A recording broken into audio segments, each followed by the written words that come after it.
wahisemo neza gukurikira Alliance Official nk'uko mubizi nabazaniye umutumirwa uyu munsi ni umukobwa ndabizi muramukunda muraho neza amakuru y'iminsi amakuru yacu ni meza akabeho kari kuza Musanze n'ibitonore turabyejeje Musanze mbese tubayeho neza turishimye nta kimana itari gukora amen amen rero abantu barambwiye ngo baragukumbuye numva ko nakongera gukoresha ikiganiro ese watangira ibibwira murakoze neza abakunzi ba Alliance Official amazina yanjye nitwa Bijura Alliance ndi umukobwa w'umuvugabutumwa wo kwamamaza ubutumwa bwiza ibirezi by'Imana duhana umugisha amen haleluya none Alliance uri umuvugabutumwa ubwo no mu bigaragara ukunda kubwiriza cyane no mu nsengero yego none se niba bitakugoye wadusangiza ijambo ry'Imana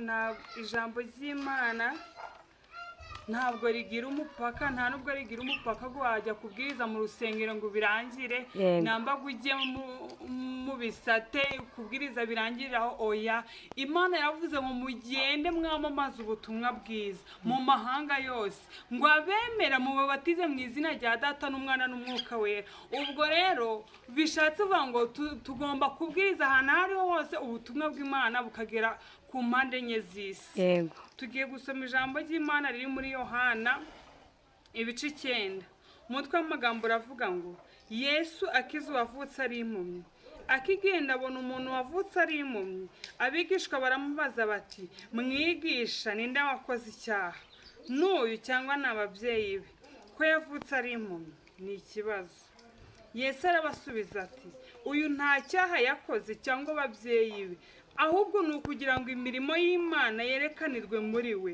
mwiriye gukora imirimo y'uwantumye hakiri ku manywa bugiye kwira n'igihe umuntu atakibasha gukora nkiri mu isi ndi umucyo w'isi 6 amaze kuvuga cyo acira amacandwe hasi ayatobesha kondo akamusiga ku maso reka nsubiramo umurongo wa 6 amaze kuvuga cyo acira amacandwe hasi ayatobesha kondo akamusiga ku maso aramubwira ati genda wiyuhagire mu kidendezi cy'Isorowamu hasobanurwa ngo yaratumwe nuko aragenda ariyuhagira agaruka ahumutse mwashyira amagambo y'Imana amen abakunzi bacu tubazaniye amagambo aravuga ngo nawe Imana igukize haleluya niwite ku ndwara iyo yose ufite niwite ku kibazo cyose umaranye iminsi ahubwo tumbire Yesu haleluya uyu muntu nawe yarari mu rugamba yaramaze igihe yaravutse ari impumyi abantu bose baramubonaga bakamucira urubanza uwo ari we wese yamubona akamufataho ijambo haleluya ariko Yesu ahageze uyu munsi ndagutangariza ngo Yesu agera iwawe uyu munsi wa none Yesu yivanye mu byawe uyu munsi wa none ntabwo iri bwohereze kanaka ahubwo iri yizira nk'Imana uyu munsi wa none ndagira ngo bimenyekane yuko wasenze Imana uyu munsi wa none bimenyekane yuko wiringiye umugabo udamanye n'abasobanyu uyu mugabo ni umugabo nyamugabo iyo yivuze amahanga arahagarara haleluya Yesu Kristo shimwe ngo nuko maze uyu mugabo ngo arangije abona Yesu haleluya warangije aramubona Yesu nawe yumva afite imbaraga zo kumukiza haleluya Imana ishimwe ngo nuko maze abigishwa babonye uwo muntu ngo barangije baramubaza ati se mwigisha uyu muntu kameze gutya bite bimeze bite ni icyaha yakoze namba ari icyo mu muryango haleluya hari igihe abantu bagufataho ijambo bakavuga turiya ni karandezi wabo uriya ni bya bindi by'iwabo bimukurikirana ariko nagira ngo utangarize nta cyaha wakoze ahubwo ni ukugira ngo imirimo y'Imana yerekanirwe muri wowe ni ukugira ngo ube umwambasaderi wo kwamamaza ubwami bw'Imana ni ukugira ngo ube umwambasaderi wo kuvuga imirimo ko Imana igira neza haleluya wikwiheba wikwirwanirira haracyari ya Mana ivuga bikaba yategeka bigakomera umugabo nyamugabo ni se w'imfubyi akaba umugabo w'abapfakazi akaba umwami w'abatagira shinge na rugero imana yacu ihabwa icyubahiro ngo abigishwa ati mbese byagenze bite? hari igihe abantu babazanya inshuti zanjye bakabazanya bakagufataho ijambo ariko hanyuma ya zeru imana irakora, hanyuma ya zeru irakora, hanyuma ya zeru irakora, hanyuma ya zeru irakora, hanyuma ya zeru irakora. Haleluya. Amen. Uyu nawe yavuze ati hanyuma ya zeru irakora, Amina. hanyuma yuko imiryango y'iwanyu inaniwe, Amina. hanyuma yuko ku bitaro byo kwa Faisali bakubonye bakavuga ati jya utegereze gupfa, hanyuma yuko ideni rikuriye wagera hariya kuri banke bakavuga ngo ugende utegereze cyamunara, hanyuma y'ibyo byose imana iracyahari, imana iracyakora, yitwa Rubasha. Haleluya. Nimugira neza, nimutabura uko abigenza. Haleluya. Ntabwo yabura uko abigenza mama, ntabwo yabura uko abigenza iwawe, mwabaye mute? Haleluya. Nimutabura uko ibigenza, ntabwo imana yagera iwawe ngo ibisiga uko bisanze. Hoya, ntabwo uko ibisanze ariko ibisiga. Ntabwo imana yagera mu kazi ukora ngo ibure kugushyiraho ka promosiyo, ntabwo bishoboka. Ntabwo imana yagera iwawe ngo igende ngo isige ugifite ubugumba, ngo isige ufite urubyaro, ufite ikibazo cyo kubura urubyaro, ngo itahe ayiwewe izere wowe gusa, ntabwo ishobora gukora ikosa yo kukwima umwana. Amina. Haleluya. Imana yacu ihabwa icyubahiro ngo maze uyu mugabo ngo Yesu arabasubiza ngo uyu nta cyaha yakoze ndetse n'umuryango wa nta cyaha ufite, ahubwo ni ukugira imirimo y'Imana yerekanirwe muri we. Haleluya. igihurimo kiri kukuremera ubuhamya. Haleluya.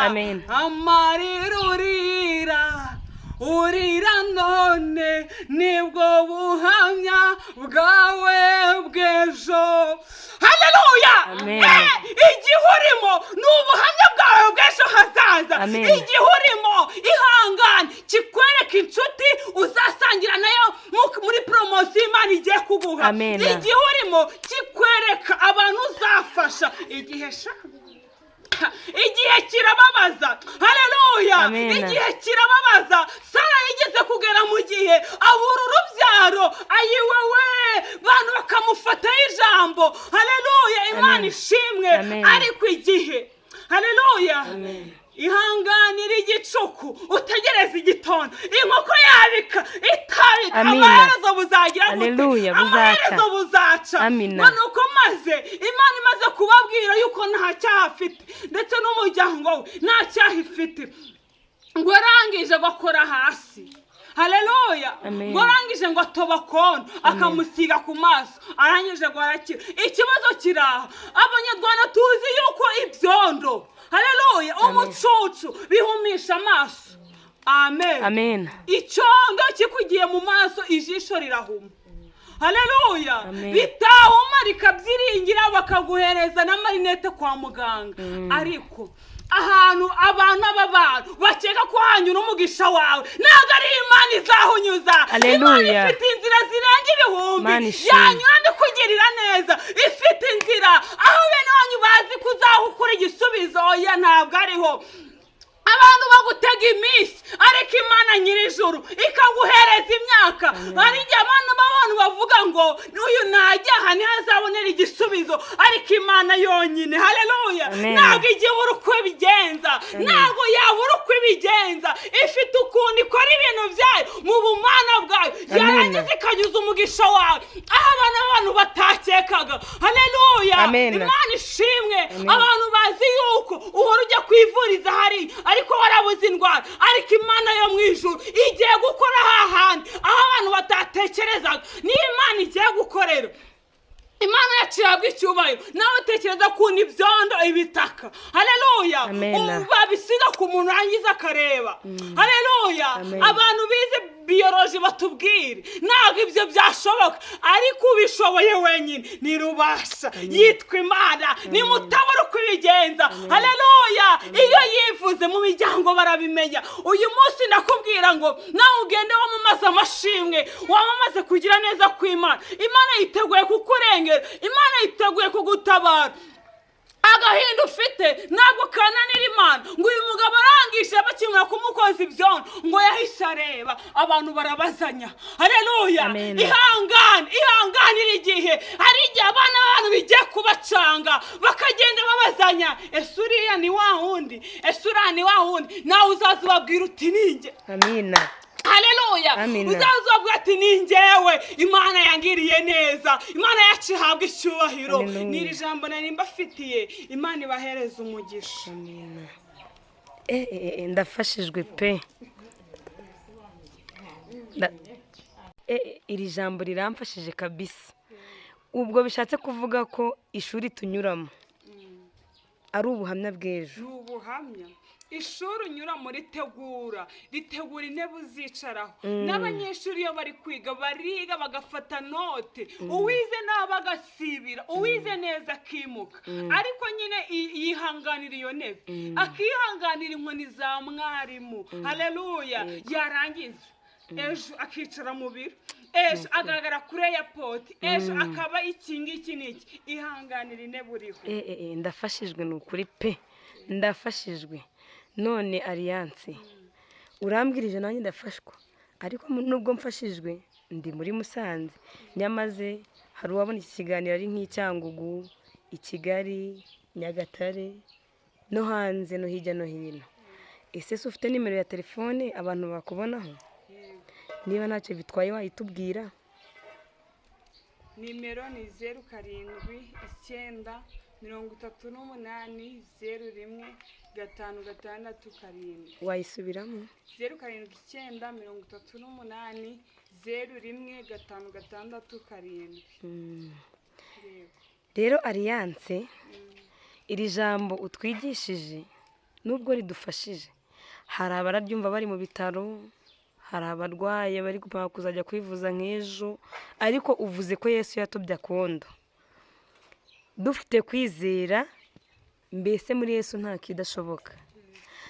Rero hari ababa barwaye, hari abafite amadeni, hari abafite ibibazo by'hirya no hino bitandukanye, ingumba se, nabo baba bakeneye isengesho. Ni karibu n'umwanya wo kubasengera. Kadusenge buri wese. Iyo tugiye gusenga biragusaba kwizera. Yego. Nugendera muri ndabimenyereye ntabwo bikunda. Ntabwo kwipanika kwa Yesu bibayo, bisaba kugira ngo wiyoroshe wizere Imana. Yego. Haleluya. Iyo uyu muntu nawe ataza kwizera yuko Imana ifite ubwo bushobozi, ntabwo ari kwemera yuko bamusiga ibyondo ku maso he. Yakuvuga ati ndahita mumira rimwe, ariko nawe yagize kwizera. Arangije aremera. Icyo tugusaba ni ukwizera gusa, ukemera Imana kikuyobora mu byo ukora. Yego. Amen. Amen. Eka dusenge. Mwami Imana yacu, Mana nziza, Mana nyir'ubutwari n'ubushobozi, nyaguhora ku ngoma Imana, turagushimye yuko wabanye natwe, tugushimiye igihe cyatambutse, tukweretse n'iki tugezemo, izina ryawe rishimwe nyaguhora ku ngoma. Mwami Imana nyaguhora ku ngoma Imana, tumaze kumva ijambo ryawe. Ayiwe Kristo nyaguhora ku ngoma Imana, aho twinubiye ibigeragezo n'utubabarire, aho twinubiye ishuri duhagazemo reka utubabarire utweze. Nyaguhora ku ngoma Imana, nyemerera buri umwe wese uko yagiye kure mu masezerano, mu budwayi, mu kubura urubyaro, nyemerera nyaguhora ku ngoma Imana urangize uze ubone kutweza. Mwami Imana nyaguhora ku ngoma Imana, dusengeye abantu bafite ibibazo bitandukanye. Mwami Imana ni wowe ugira icyo urema warangiza ukagikomeza. Mwami Imana abantu dukeneye guhembudwa nawe. Ayiwe nyaguhora ku ngoma Imana, turabizi neza kuri Imana ifite ubushobozi, uri nyebutwari, ntabwo ukenera izindi mbaraga ngo ubone kuza kudutabara, ahubwo ubikora mu bumana bwawe. Mwami Imana nyaguhora ku ngoma Imana, dusenge abantu bari mu bitaro, nyemerera Kristo, ni wowe Kristo ujya ukora ku budwayi warangiza ugashiririza. Nyemerera uhagere abadwayi, abafite indwara zitandukanye, abari ku bisasiro, abadwayi amakanseri, ni wowe ushoboye gushiririza.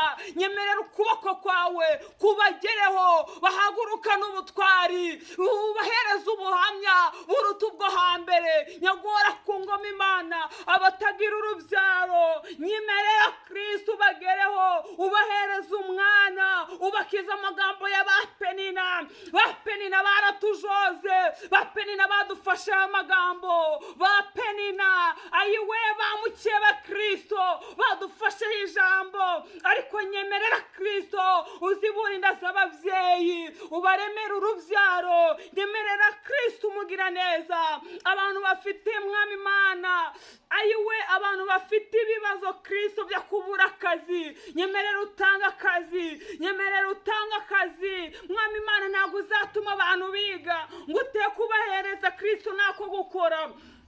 Nyagora ku ngoma Imana rekuhereza agaciro diplome Mwami Imana zidafite akazi reka ugatange mu izina rya Yesu.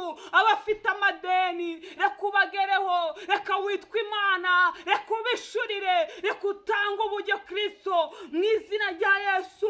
Uturinde gukodwa n'isoni. Nyagora ku ngoma Imana, hari abantu bavuye mu buntu bwawe, abandi bajya mu by'isi. Nyemerera Kristo ubasangishe neza yawe n'urukundo rwawe, abashaka kwakira Yesu nk'umwami n'umukiza. Reka ubahereze Kristo gukomera mu mwuka, gukomera Kristo mu matora, mu materaniro. Reka ujye ubahereza Kristo gukunda ibyawe mu izina rya Yesu Kristo. Abantu bose badukunda ujye ubahereza umugisha, ujye ubahereza umugisha, ujye uhira imirimo y'amaboko yabo. N'abadushigikira bose ujye ubahereza guhirwa mu byo bakora byose mu izina rya Yesu Kristo. Amen. Amen. Urakoze cyane.